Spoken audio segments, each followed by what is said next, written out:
very much, and hope that this controversial topic at the end of the meeting is going to generate enough energy to finish the meeting as it started and take us to 2020 meeting. So I have actually one disclosure. This is not going to take 7 minutes, but I hope that you will tolerate a bit of overrunning. So I have to say, I always try to remind myself that TEVAR, or endovascular stent graft, that we use for thoracic aneurysm is a tool. And it's important to see it as a tool because it does treat more than one pathology.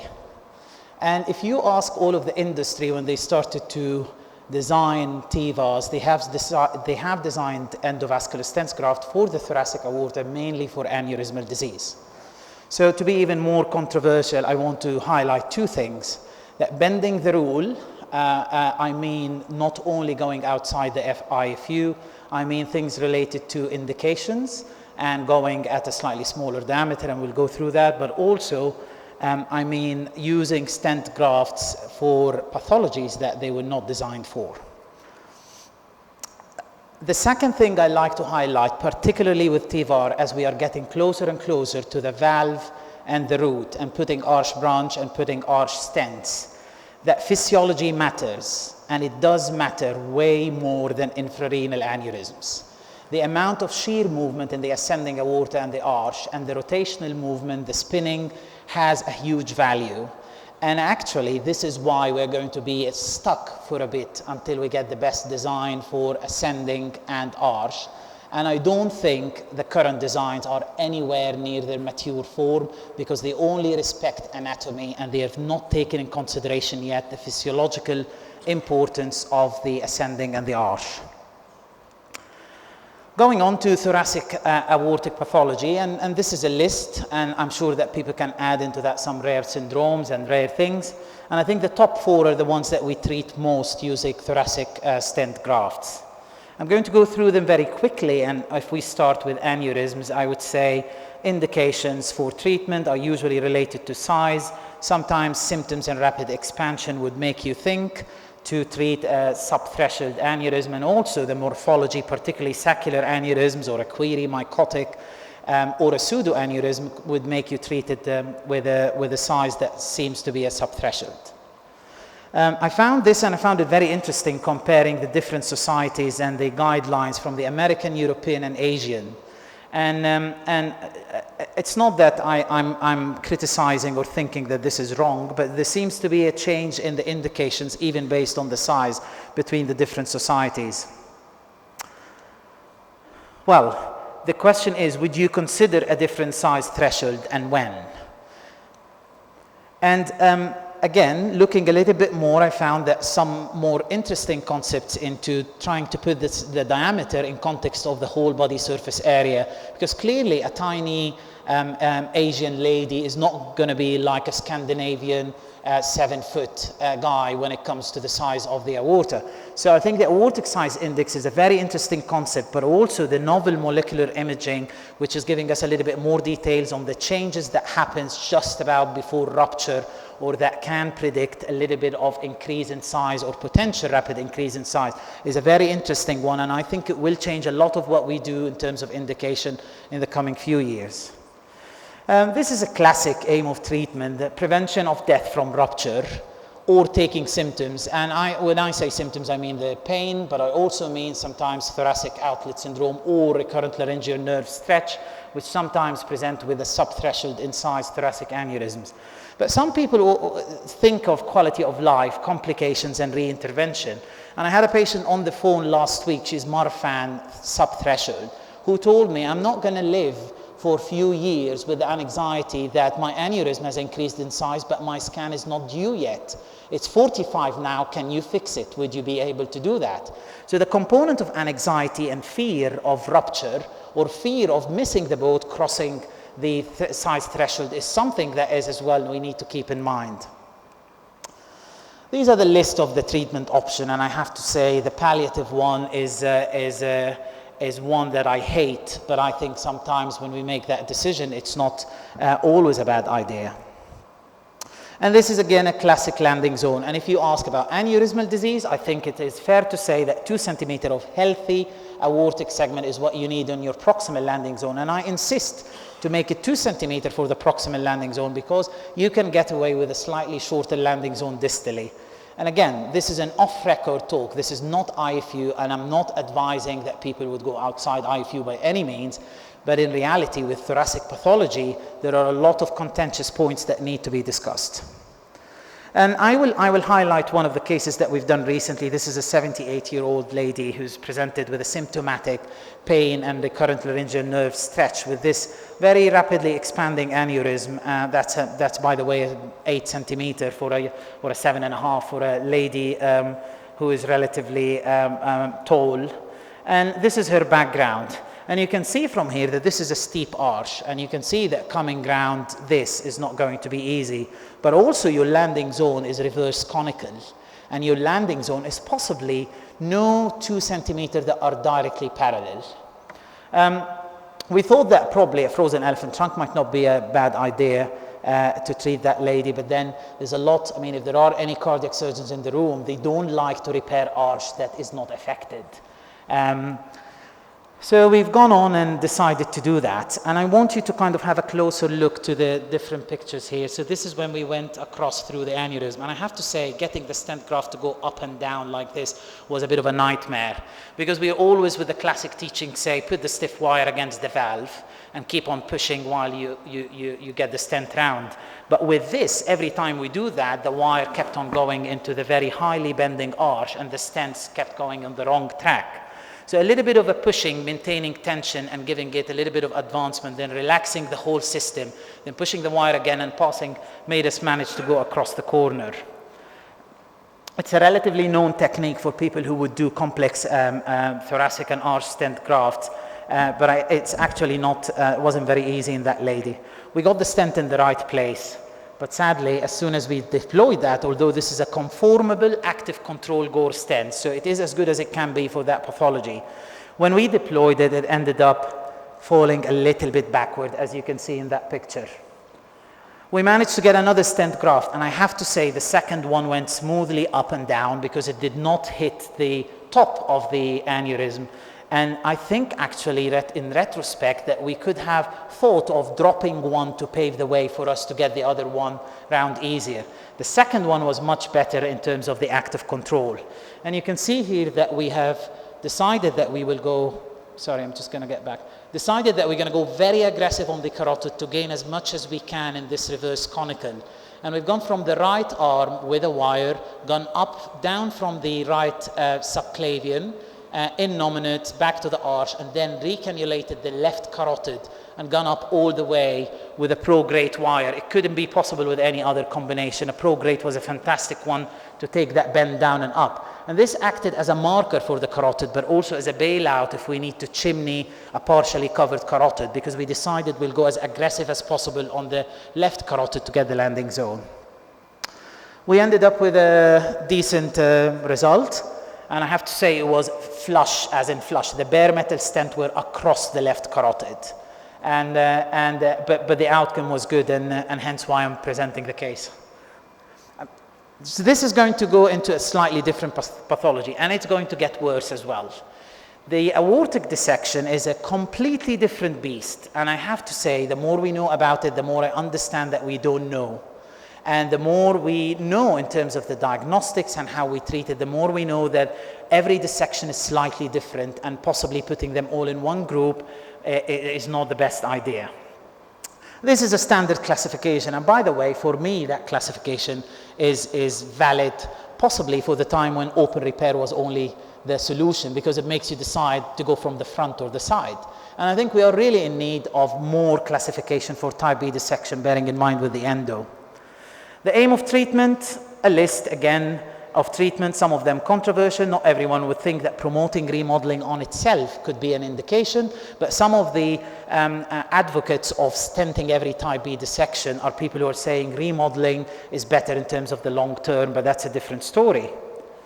And the treatment options, as you can see, with a slightly different variety for the open surgery side. This is a gentleman who presented with a acute type A dissection, had an ascending, quite frail man. He survived an ascending repair, and you can see here the graft with the kink for the ascending repair. Very nice ascending repair and hemi-arch. But he went on with the residual type B from his initial type A, chronically dissected and gone down all the way and reached threshold. The problem is all of the supra-aortic trunk, and apologies, the picture is not showing it good enough, is dissected badly. So the subclavian, innominate, and carotid were dissected with true and false lumen. It wasn't the easiest one to make a decision, but the cardiac surgeons, when we had a long discussion, said we would rather not really do that as a redo arch repair. Do you have an option? And again, here we thought of one of a classic operation, which is trying to do a debranching for the neck vessels. We started off by a neck operation, a carotid subclavian, and then let the patient recover.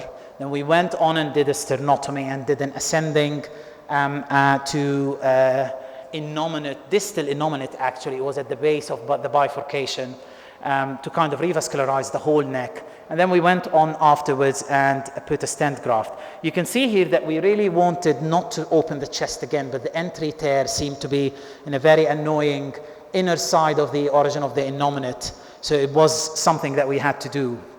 That was another interesting conformable gore, and by the way, I don't have any conflict of interest with gore, but I love the stent when it comes to the chest and the thoracic aorta. And this was one of the conformable one, and we've taken it all the way to the ascending graft and landed in the ascending graft. Again, with a marker that we've made some markers around here with Liga clips for the innominate branch.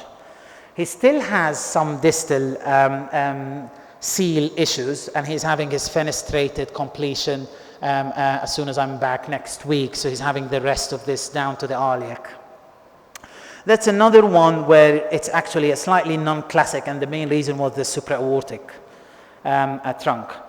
These are the different, another variation of the classification between the different guidelines and of what you call acute, subacute, and European. And I just put this out there to kind of say that we still have not agreed fully definitions for that.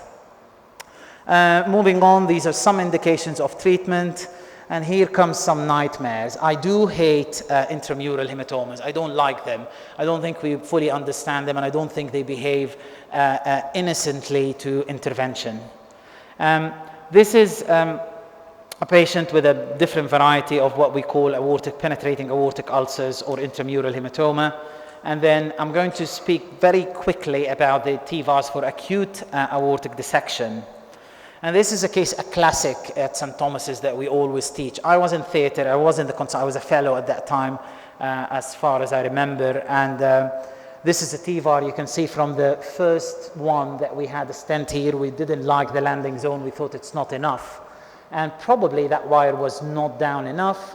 And with a little bit of a push, we got it in a slightly better landing zone, and we thought that we can land here and open, but we did a run, and suddenly the ascending aorta is partially gone. So this push of the stent ended up with a retrograde type A dissection. This patient died pretty much immediately with a coronary blood flow obstruction, and all of that is with this last push. So this stent was pointing upwards, and it was pushed against the arch and ended up with a disaster. Right, is there any role, again, bending the rules? Do you put synthetic in infection? No, we don't, but you have some time. And some people would think that it is a definitive option. I don't think it is. But actually, if you have an aorto-esophageal fistula and someone exsanguinating with an upper GI bleed, putting a stent in is not a bad idea. This gentleman, we've put a stent in, sealed the bleed, got him better, then went on and took the stent out and reconstructed his descending thoracic aorta. Unfortunately, we had to resect the esophagus. He survived the operation and died 6 months later from multiple comorbidities. Right, last but not least, TEVAR in connective tissue disorder. I've been asked that question earlier. Does it work? Well, very quickly, some people think it does work and they are trying it. But I think before having 15, 20 years of good registries, we cannot declare it to be working well. And I have to say that we have to realize the stents were not made for connective tissue disease that would have a problem and issue with radial force. And also those patients are not standard. They have cardiovascular morbidities and other problems. A closer look, the stent is made for aneurysmal disease. It relies on radial force, and the long-term testing is questionable when it comes to 40 years if you're treating a Marfan who's 40. And then the aorta itself with all of the radial and longitudinal strength and elasticity. And I don't think it is right, just because it is a tube that can fit in a tube and it fits, that we should be using it deliberately. This is a Marfan patient, and I say that, then I contradict myself, that I have treated actually with this, being pushed a bit with my colleagues with a type B acute aortic dissection. We had to put the stent for various reasons at the time, and they actually got him out of trouble, and I proved to be wrong that we should not stent that. It's a Cook stent, and you can see that it's sitting quite nicely here. We went on and fixed this dilated afterwards, and we did a type 3 repair, open repair, finished him down all the way. Unfortunately, while I'm waiting for him to come for the follow-up, he developed a retrograde type A, 18 months post-stenting, and ended up having an emergency ascending and arch with one of my colleagues at King's College Hospital, and he survived. But it just tells you that even a stent graft that landed nicely and did not have any acute issues can still cause a retrograde type A in Marfan patient. He told me, I saw the tear and it was coming from here. Finally, should we ever bend the rules in the arch or for the arch? Well, I guess the answer to this is no, try not to as much as you can. But it seems that people are kind of more relaxed to go, not to talk a lot about IFU when it comes to TEVAR and arch, as much as they talk about it now in EVAR. And that's because there are a lot of variability. I would say that the general advice and lessons we learned back where I work is that if you're planning to go outside the IFU or outside the rules, rethink the indication, because it has to be very clear and it has to be something that is possibly life-threatening rather than just convenient. Check all of the treatment options again and go one by one. If the treatment is not standard and classic, then you have to revisit every option again.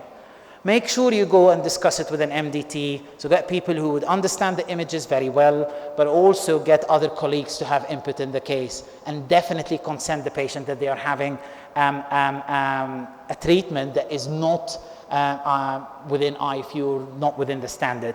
Finally, pick your battles. And if you go outside the IFU, go sensibly outside the IFU. And if you bend the rules for good reasons. And always have a bailout plan if at all possible. I think those arch cases should be done in a slightly experienced high volume centers, but that's all relative depending on the practice and the place.